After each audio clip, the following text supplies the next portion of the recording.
You're listening to Carolina Talk Radio, the official podcast of SEU Carolina. This is your host, Kevin Smith. Joining us on the show today is Rachel Schulte. Rachel is a graduate of SEU Carolina, and this is her alumni story. This broadcast was recorded last year, and it has never been seen or heard.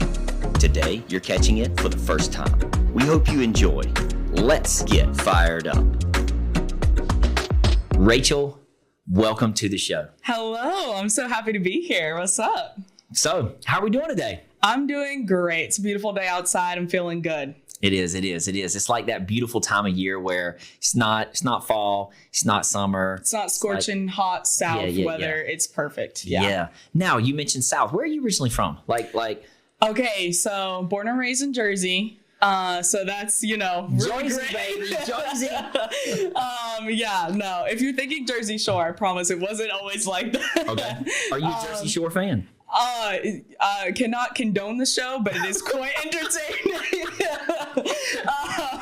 Awesome. But yeah, grew up in Jersey, born and raised there. But I've actually been in North Carolina now for a decade, which is crazy. 10 years of your life. Yeah. So it's definitely home. It's definitely home. I miss Jersey for pizza and bagels and my family, but that's it. Now talk to me about bagels, because I hear that bagels up north are a totally different world than what they are down here. Y'all don't know what a real bagel is. Tell me about a real bagel. For all of our listeners online who want to know, tell us about a real bagel. So a bagel, it has to be bready. It has to be not dry. I don't know. It's just, you have to experience one. They're giant up north. In New York and New Jersey, they're giant. They're incredible. So if I'm in Jersey or New York, where am I going to get this bagel? Oh, honestly, okay. So what you want is a small family-owned little deli. Like this bagel place needs to be open at 6 a.m. Okay. So that you can get your bagels and then live your life for the rest of the day. So it has to be small, just enough for you to stand in there, order it, and that's the place. That's the kind of place you want. Yeah. Nice. Well, next time I am in New York or Jersey, I will definitely have to get one of those bagels. You got to. All right, ladies and gentlemen, she is on the show. This is her alumni story. Let's ask you an icebreaker question. If your college years were a movie title, what would the movie title be? Oh gosh, this is a really good one. There's a lot of pressure because I love movies. Well, this should be great because the title question stumps most people. Yeah, I don't know. Okay, why don't we do the college years : right? Because a lot of movies are doing that. Okay. The college years : I don't know. Wow, you heard it right here. The college years. I don't know. Honestly, that's what 4 years of college is. I don't know, but we're here. That's pretty accurate. I think that's the gut thing that comes out is I don't know. Let's segue right into that, because I felt like if there was ever a student that knew, it was undoubtedly you. Right. And the reason I say that is because you toured here like 2 years before you could even apply. And I remember we were in our campus renovation wasn't done yet. And we were located down at Suite 5, and we were sharing our college facility with the youth facility. And we were sitting at like in an elevated seating area, like next to a bunch of billiard tables, almost like we were in a pool hall. Yeah. And I'm there with your dad. And I don't think your mom was there. I think it was just you and your dad. My dad and I. Yeah. And like the call on your life was so clear and it was so profound. Like and you said it then, and you were like, I'm called to be a woman pastor, and that's what I'm going to be. And I'll never forget meeting you for the first time ever, like compared to any other student, because the generation today is so unsure and I don't know. Yeah. And they're wishy-washy and taking gap years, and there's so much anxiety. But for you, there was a level of confidence. Let me ask you a question. Yeah. Where did that confidence and that surety come from for you? I think I definitely want my generation and generations younger than me to hear this, is like, even with the certainty of knowing what that ending mark is. I always knew I wanted to be a pastor. And that came from when I got saved at 4. and 4 years 4 years old in kids church. The ministry was called Kingdom Kids with a Z at the end, so it was good. It was good kids ministry, because I said, let me add that flavor with a Z at the end. Let's go. So, but then at age 8, I remember being in kids church, getting this vision from the Lord during Sunday service. And I was sitting on the floor in the back of the room with my back against the wall. And I just remember having this crazy vision of me as an adult, because as a kid, you just see yourself as an adult already. Mm-hmm. And I was standing on the platform in my home church, and the heavens opened, and we were just having this worshipful moment, and the wind of the Holy Spirit was there. The drums are going crazy. Everybody's worshiping. And in my kid brain, the heavens opened, of like what you think of the heavens are when you're a kid, like, Leonardo da Vinci, like, everybody's in the clouds sitting, and, it parts. And I just knew that the Holy Spirit was so presently there while I was playing the role of like a leadership role. I just knew I was leading that moment, facilitating that moment, if you will. And I couldn't shake that. And so middle school, high school, I was plugged in. I was that church kid. My parents, we all got saved within the same year. We were all being discipled together. We were just in it together as a family unit. Wow. And so honestly, I had a female kids pastor and I had a female youth pastor. And seeing women and being led by women, I didn't even realize how crazy that was and how much of a blessing that was. Until in high school, I started to experience or hear stories of women facing troubles of being affirmed in their calling in ministry. And so, I don't know, I just fell in love with the Lord and was just being discipled. And honestly, community is just so important. And so I never stopped in my relationship. And of course, my understanding of my salvation, when I was 4 years old versus what I was doing in high school, it grows and it deepens, it expanded. And so that, I call it a Holy Spirit gut feeling. Yeah. I was like, I was really interested in the weather. So I was like, I could be a meteorologist. And then honestly, I was Googling. A meteorologist? I know, that's so random, but I was like, I love tornadoes. I love rain. I was like, I'm going to be a tornado chaser or something, a storm chaser. I was like, yes, this is amazing. Living life on the edge. I looked up how much science and chemistry and math I would have to do. And I said, God didn't give me those gifts. What are you doing, Rachel? And it was right then when I began to kind of dig into, well, what else would I do? I really sat there and thought about it. I said, there's literally nothing else in life that I could picture myself doing. Yeah. It's just when you kind of look around, I just knew. I was like, no, this is the one thing. Yeah. But college, even walking in that certainty, it's how you understand the mantle of pastorship. It's how you grow into that role. It's how you realize, oh, there's youth ministry, there's kids ministry, there's prison ministry, there's women's ministry, there's young adult ministry, there's pastoral care. All of a sudden my brain exploded with possibilities. And that's where the certainty of my calling was always there, but the possibilities, that's where uncertainty comes in. And that's where you just say, but the same surrender I had to get me to being so certain about being a pastor is the same surrender that I have when God's going to put together the puzzle pieces of what it actually looks like throughout my whole entire adulthood to be a pastor. I think you're so fortunate to have such a beautiful heritage and upbringing as a child. It sounds like you were surrounded by faith leaders. It sounds like you were surrounded by a community that supported you and provided you the discipleship that was necessary. I love this idea of you being at such a young age, just being called by God, having a vision in kids' church. So for any of you listeners out there, get your kids to kids' church. As a previous children's pastor, I would definitely kids' church is real church. Testify. Yes. So now I have a question. What first drew you to SEU Carolina? How did you know that this was the place for you? Because there's so many great institutions out there where you can go and get a Christ-centered education. What led you to choose SEU Carolina? Honestly, I wanted a place where I wasn't going to have to fight to just get into the door as a woman in ministry. That was super important to me. I'm like, I'm certain of my call. So I don't want to have to convince every professor, every friend, every mentor, every church that I was going to go to. I said, I just want to be accepted at the gate so that I can hit the ground running and be developed and keep on learning and growing. And so I grew up in the AG. So that was really attractive to me to stay in that lane, because I said, I'm already accepted here.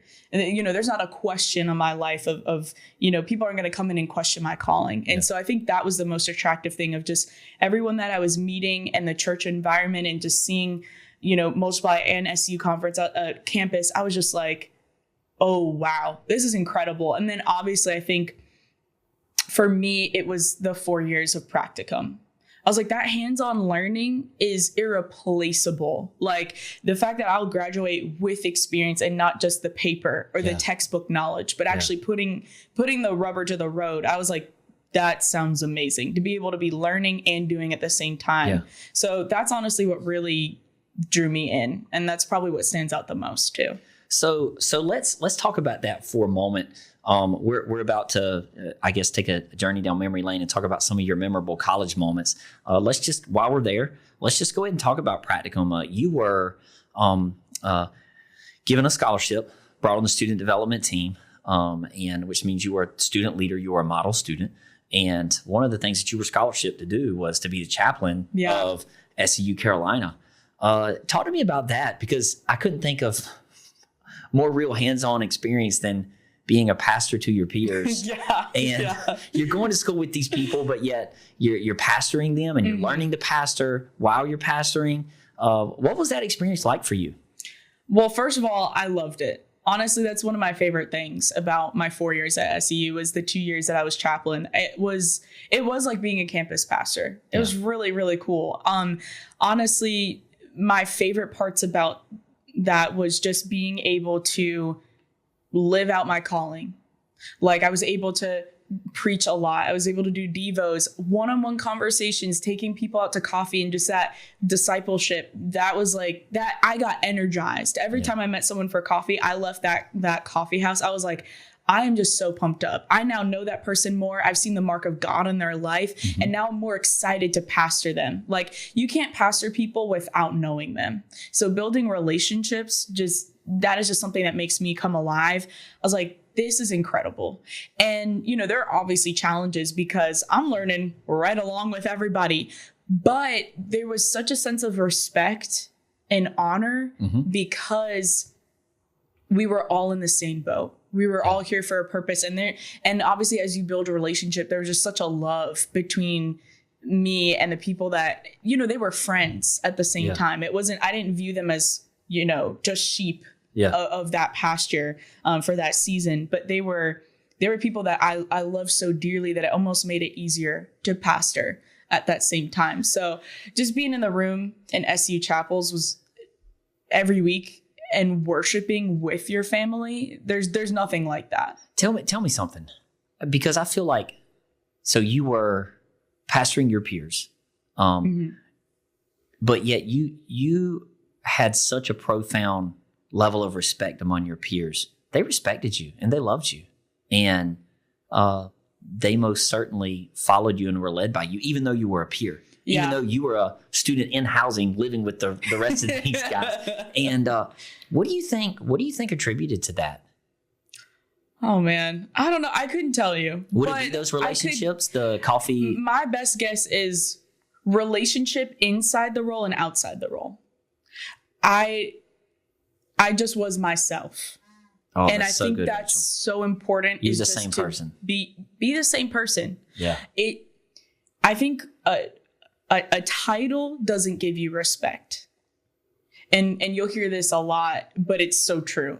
A title, me as chaplain, I didn't see that as something to wield over people. Yeah.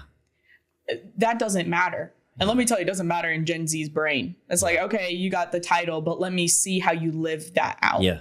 And so I didn't think of it as I'm chaplain, they're students, they're, you know, people I'm pastoring. It was, I care about your soul. Yeah. And I'm going to let that be the thing that you know the most, is I care about you and I care about your soul.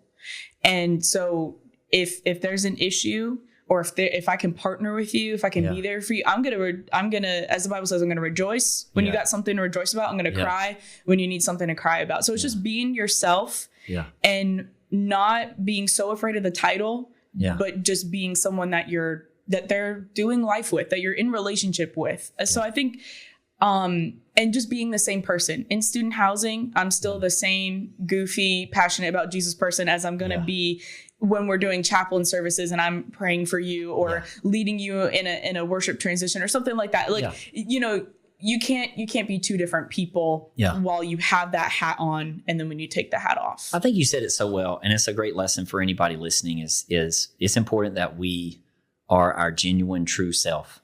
You know, both on the stage and off the stage and on the field and off the field, we've got to be the same person. And I think people know when it's not genuine and they know when it's fake and they know when it's not real. Yeah. And, you know, I had someone, I was at a conference at the beach one time and the speaker said, how can you love what you don't know? How can you know what you don't spend time with? So I definitely think the time that you spent with the students was definitely seeds that were sown that you definitely reaped harvest from.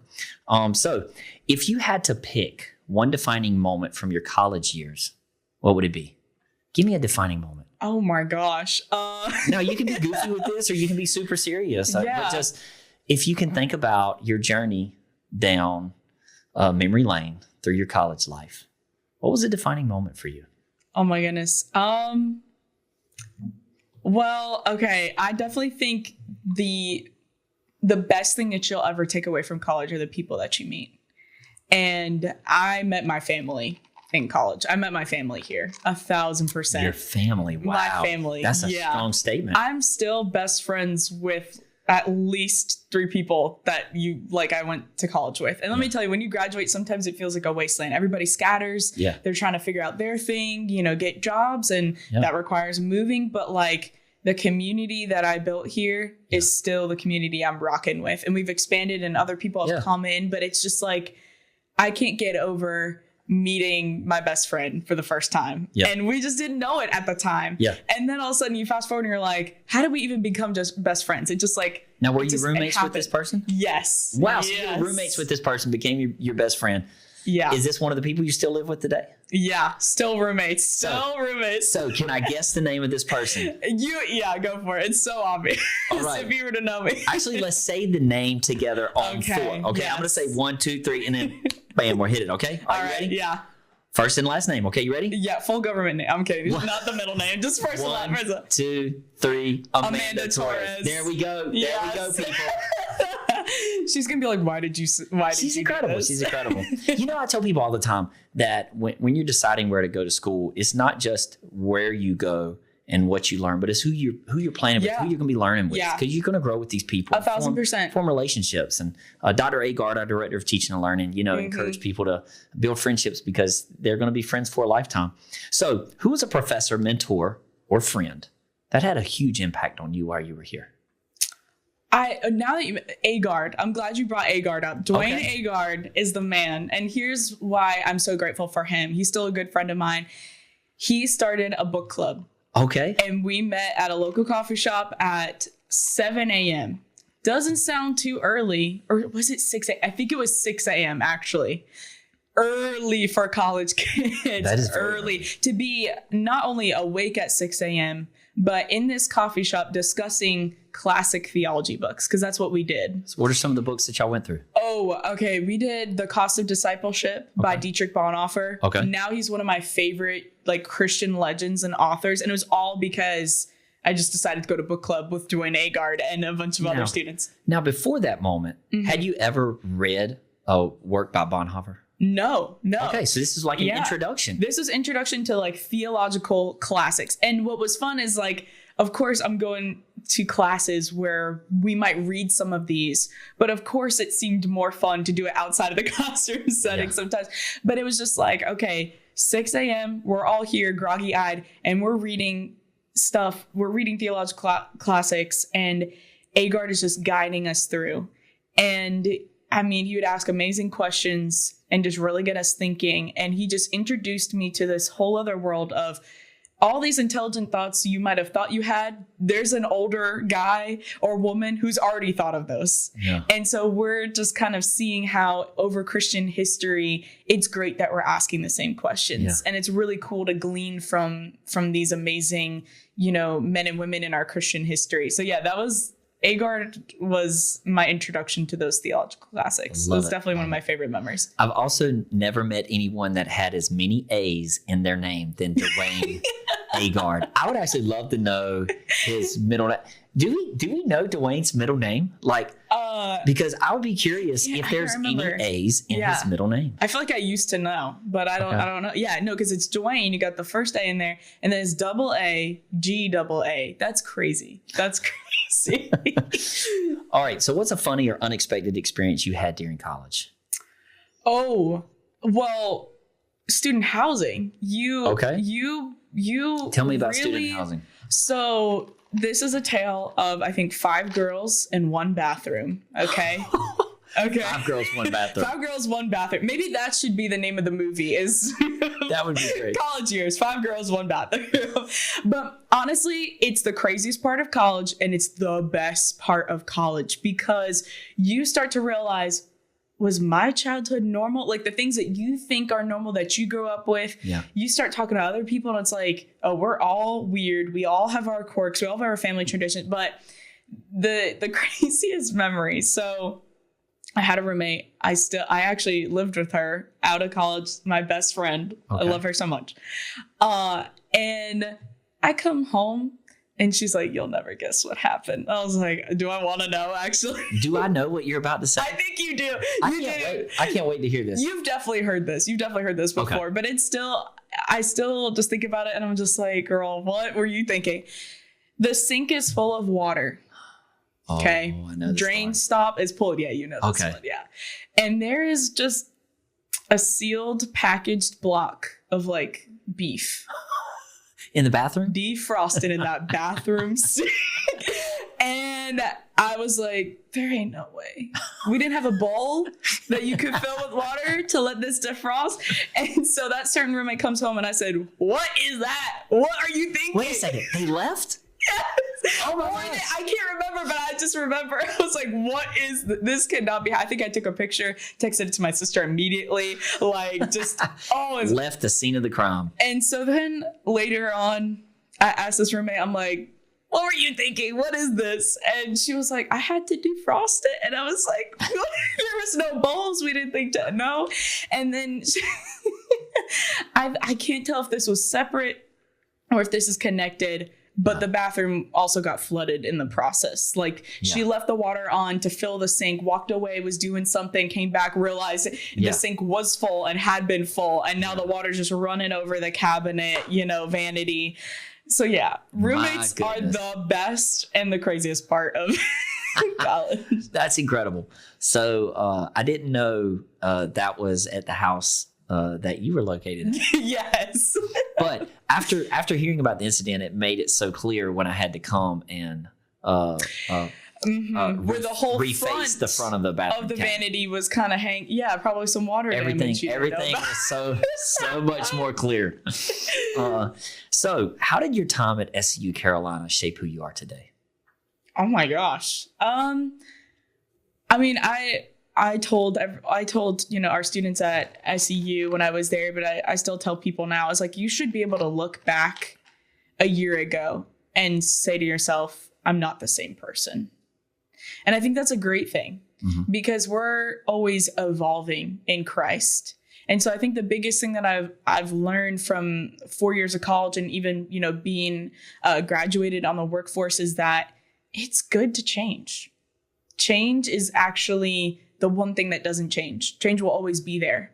And so college really helped me assess my relationship with change because I'm a person that doesn't like change. I mean, I think there's a lot of us out there. We don't like change, but being more familiar and expecting that and knowing that God is still with you as things change. I mean, I saw leaders come and go. I changed practicums, friendships evolving and devolving and you look internally and you're like, what I know of God. Yeah. And how I think about how to do ministry, how I think about my relationship, how I view life, what my priorities are. all of those things change, and that's a good thing. And, we should be growing. And what I learned is that growth is a choice. We participate in growth. Growth is something that just doesn't naturally happen to you. You have to jump on that train and say, I want to grow. Because if you think that, the older I get, I'll just naturally grow. That's why we got some 70-year-old people walking around who haven't changed. They're the same, right? We're like, shouldn't you know this by now? And if we are Christians, if we're called to be Christ followers, then we're called to be people who actively participate in our growth.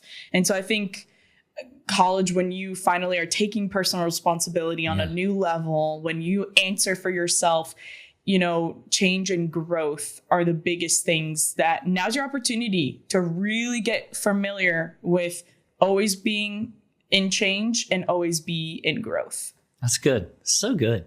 Yeah. Such profound words of wisdom.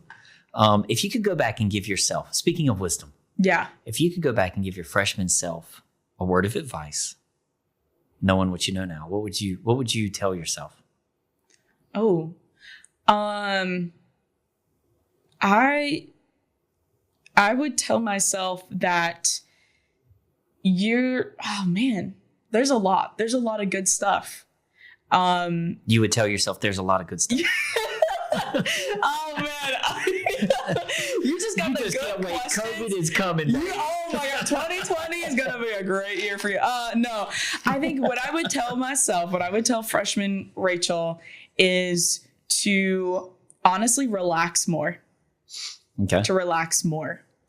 I always felt like, what's next? Why don't I have this answer? Yeah. And I would just tell myself to not be such a worry warrior. Yeah. I think worry and making sure I have it all together. I think that's something that definitely I slowly was releasing all 4 years of college. And just to tell myself that he is your shepherd. He is your shepherd, which means that you have all that you need. He's going to lay you down by green pastures. He's going to lead you to, calm waters.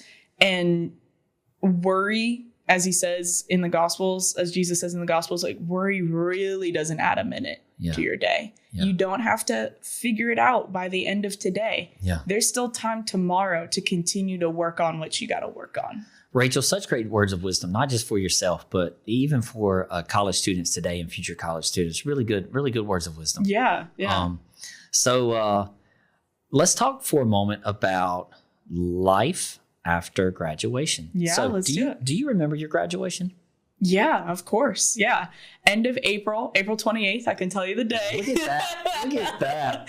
And went down to Florida and I'd been on campus for SEU conference, and just the first time I was on campus, I was like, I fell in love with just how beautiful it is down there.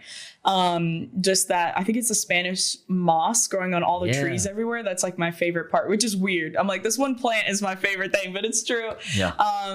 But that was a really cool day because I have trouble celebrating myself. Okay. And so something like graduation helps you soak up that moment. Yeah.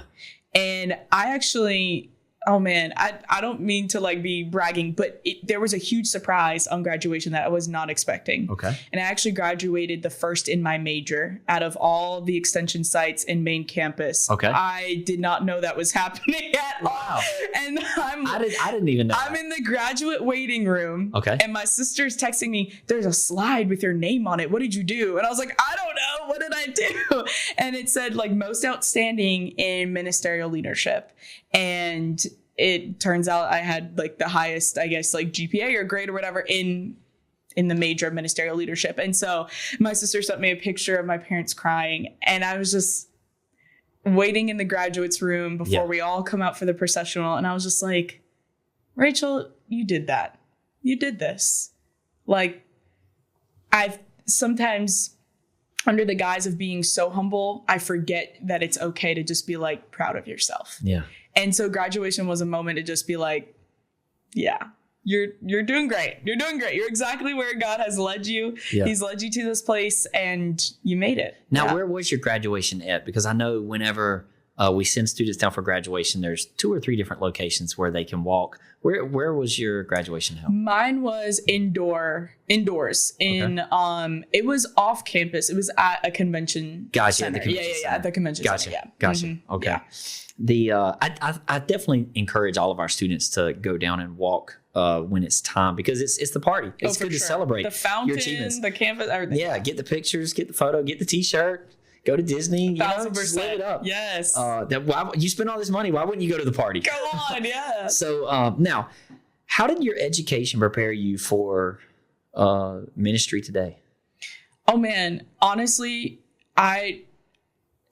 so life after graduation, I got hired, honestly, a few months after graduation, full-time ministry, youth and young adult pastor. Okay. And only woman pastor on staff too, which is crazy. We had other, female employees, but it's just really crazy to just be a part of the team and representing women in ministry. It was really cool. But I honestly think that I would not have gotten hired if it weren't for all 4 years of ministry experience that I had.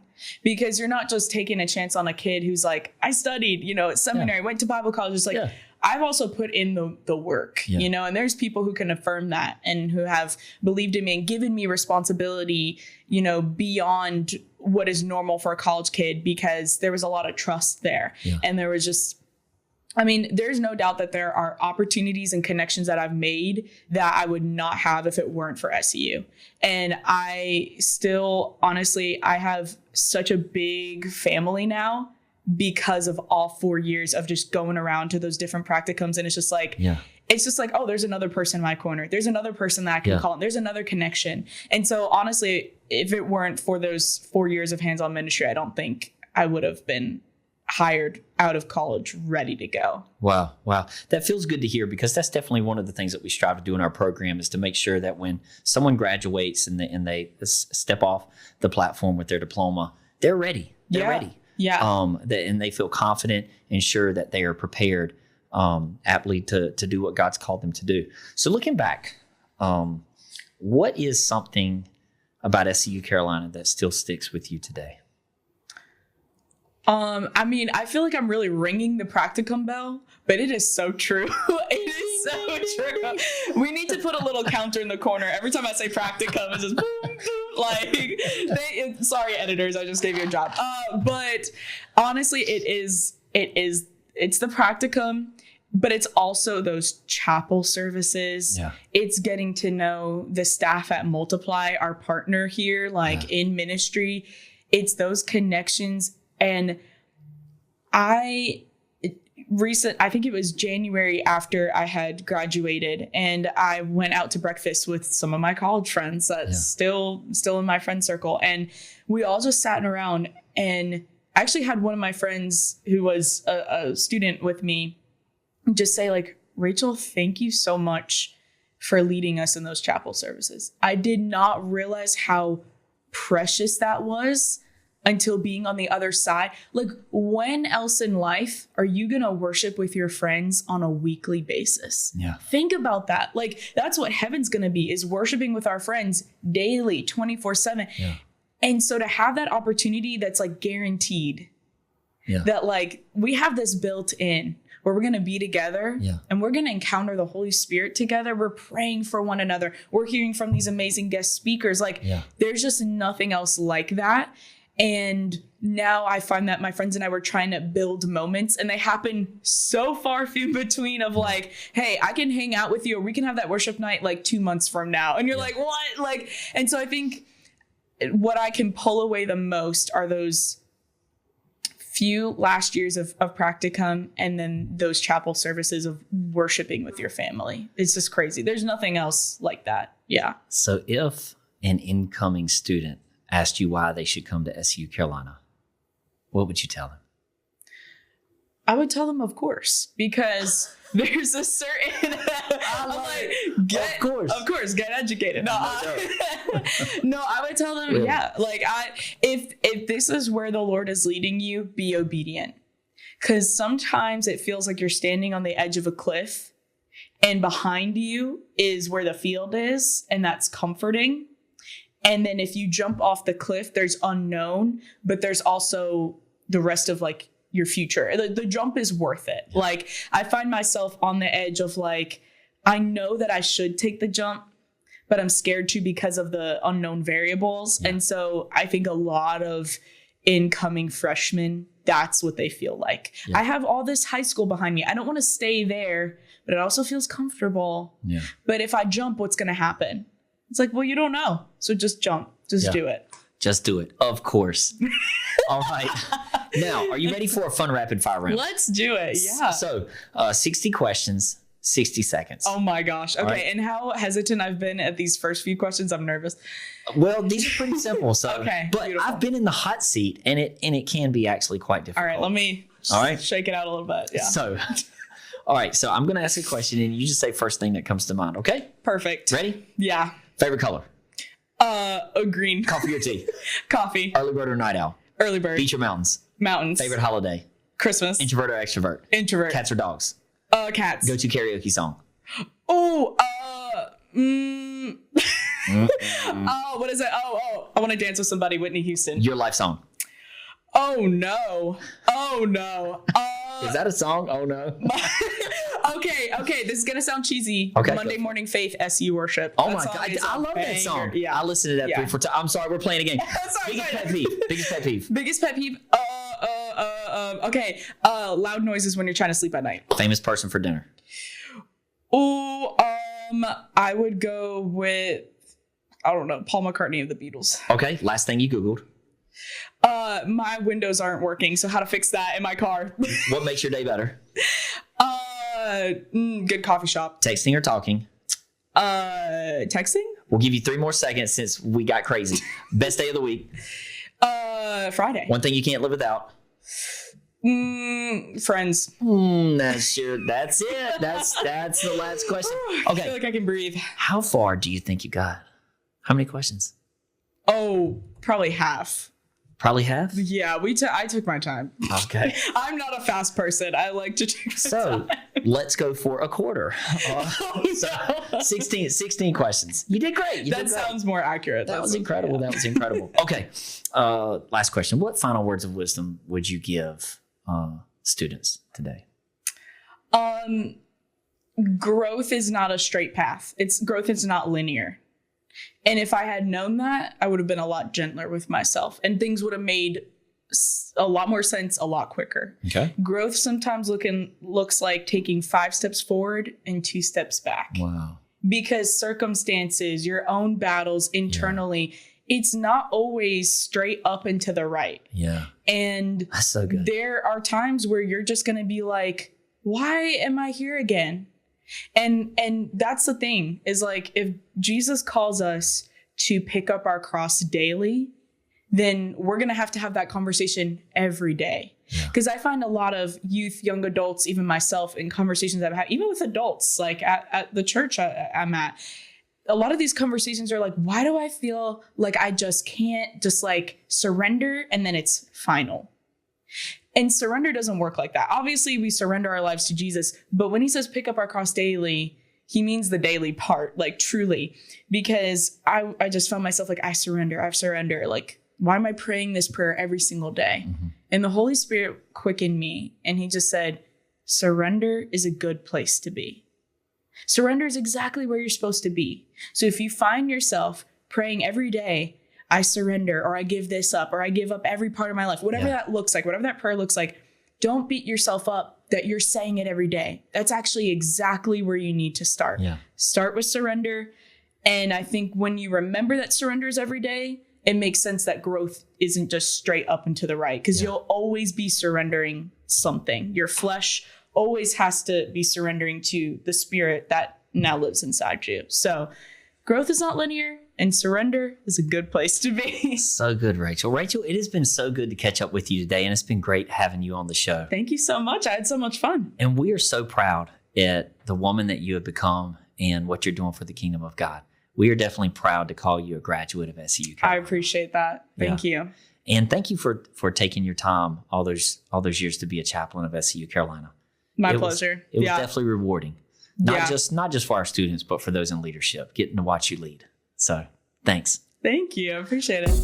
Thanks for tuning in to Carolina Talk Radio, the official podcast of SEU Carolina. Today's broadcast was made possible by Multiply Church. Multiply Church is a Jesus-centered movement based in the Carolinas region and is helping people find life, family, freedom, and purpose. Today's broadcast was also brought to you by SEU Carolina, the leader in experiential education.